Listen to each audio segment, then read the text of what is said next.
that's what we'll do. Thank you, Mr. Speaker. These steelworkers do not want visits from the DWP. They don't even want visits from out-of-touch Labour backbench MPs. What they do want is their jobs. They want to make steel. But it's interesting to hear from the Minister that all options are on the table. Do these include Reform UK's policy of scrapping net zero and renationalising British Steel? Good to hear that the workers in British Steel don't want visits from politicians. I assume the honourable member will take his own advice and his party. I would say again that the honourable member will, I hope, understand that we cannot talk about the conversations that we are having with British Steel at the moment. It would be very disrupting to the process, to the workforce there, to the supply chain, and to commercial confidentiality. So, as I have said, I can only repeat what I have said before, which is that our preference is that we come to an agreement with them based on commercial terms with government support, but we are looking at all options and nothing is off the table. Thank you, Mr. Speaker. Does the Minister agree that we appear to have hammered out a cross-party consensus on the need to ensure that this country is able to continue to produce virgin steel just like every other G7 country for a whole raft of reasons? But does she agree with me that that case is underscored and reinforced by the Trump slump, her party's welcome pragmatism, belatedly but nevertheless on net zero and attendant, one hopes, fall in energy costs, and the Prime Minister's intriguing announcement of the end of globalisation? Those three things have underscored and reinforced the case for the ability to continue to produce virgin steel in this country. Does she agree? I agree with the honourable gentleman that the world has changed. We know that we are in a different position than that which we found ourselves in a few years ago. We need to make sure we are secure as a country, and I believe steel is a part of that answer for sure.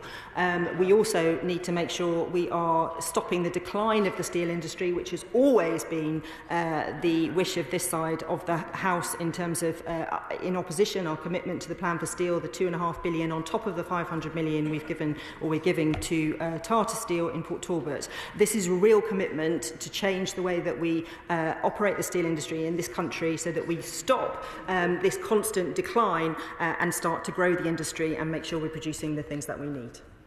Richard Hull. Thank you very much indeed, Mr. Speaker. The Minister seems to be on the verge of acknowledging that, given that this is the last virgin steel production in the UK in Scunthorpe, that actually this is critical national infrastructure and that the government will nationalise if necessary. Can she commit to this House that virgin steel production in the UK is critical national infrastructure and that if necessary she will indeed nationalise it in order to maintain that critical resource for UK defence?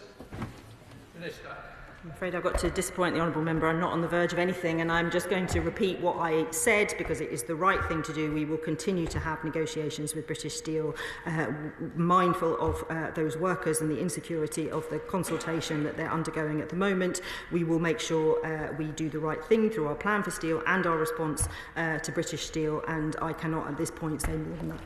James White-Murdoch. Thank you, Mr. Speaker, and I thank the Minister for her comments she's made this evening. Given the absolutely vital importance of this industry, which I believe the whole House agrees with, do we recognise that this would be a siren to those who perhaps would be less than trustworthy on the national scale if we were unable to produce this virgin steel ourselves? And given the undoubted national security, will she agree that, despite no options being off the table, one option that is one outcome which is absolutely off the table is that this does close? And if that's the case, then why not just commit to protecting these jobs and saving these jobs?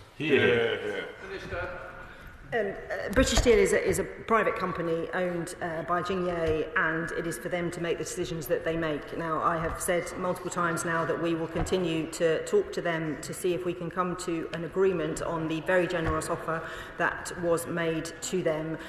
We are looking at all options because we know that is the right thing to do. And just to be really clear, we do not want the blast furnaces to close, and we want to come to an agreement. Nick Timothy. Mr. Speaker, I wish the Minister would stop saying some of these issues are complicated and therefore we shouldn't debate them. We're sent here to debate complicated issues and she's supposed to be here to answer our questions. We are witnessing the absurd spectacle of the government begging a Chinese company to take taxpayers' money to keep British steel alive while China suppresses its own costs and dumps its steel on other countries.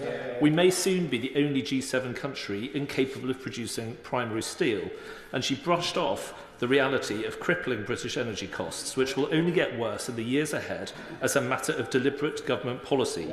So why won't she guarantee the supply of the raw materials needed to keep the blast furnaces open, and why won't she admit that steel has no future in this country so long as this government's trade and climate policies continue?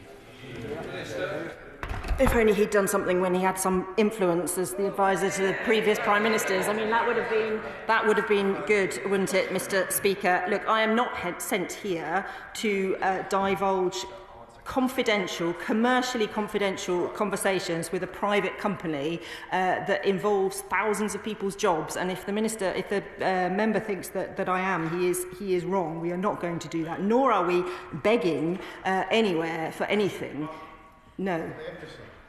Absolutely not, and I am disappointed that the honourable member would speak in that way. We are, as he knows, having a conversation about a potential deal which we believe is there to be done with British Steel.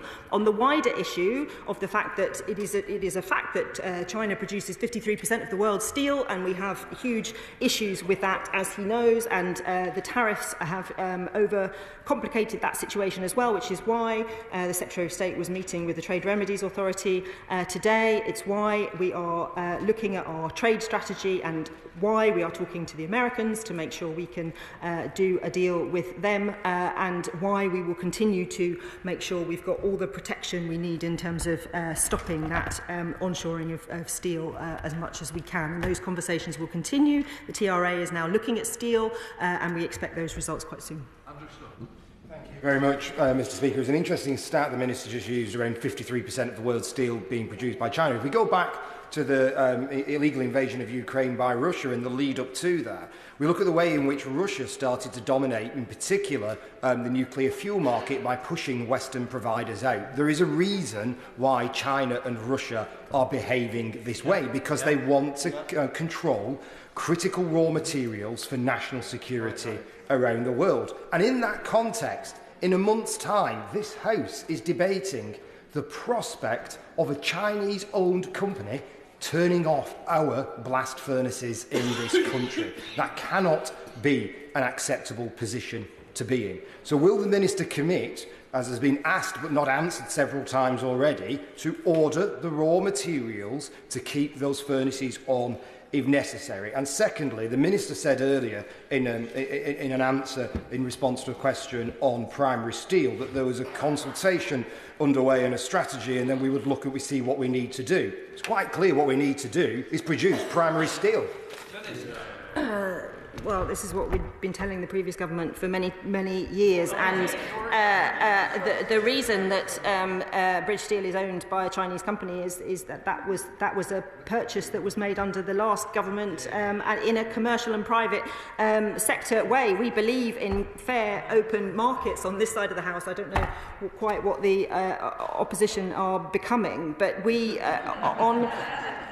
on China, our priority here is UK jobs and steel production. We believe in a fair, open market for foreign investments, and we believe on having mature and balanced relationships with trading partners like China. We will make sure the protections are in place to protect the steel industry here in the UK, and we will make sure we do the right thing. And on primary steel and on the materials that he wants me to commit now to say that we would spend millions of pounds buying, I think most people in this House would understand that I cannot commit to anything like that at this time in this place. We now come to Jim Chapman. Can I thank the Minister very much for her answers to the questions, and I think it's been very helpful. Minister, my concern, along with retaining UK steel, but is also with the workers. The potential for 2,700 people to be losing their jobs is frightening. And I think again of all those families who are going to be directly impacted by this. So can the Minister confirm that ahead of any announcement that will be made in Scunthorpe Steel, that the Minister will commit to meeting with the workers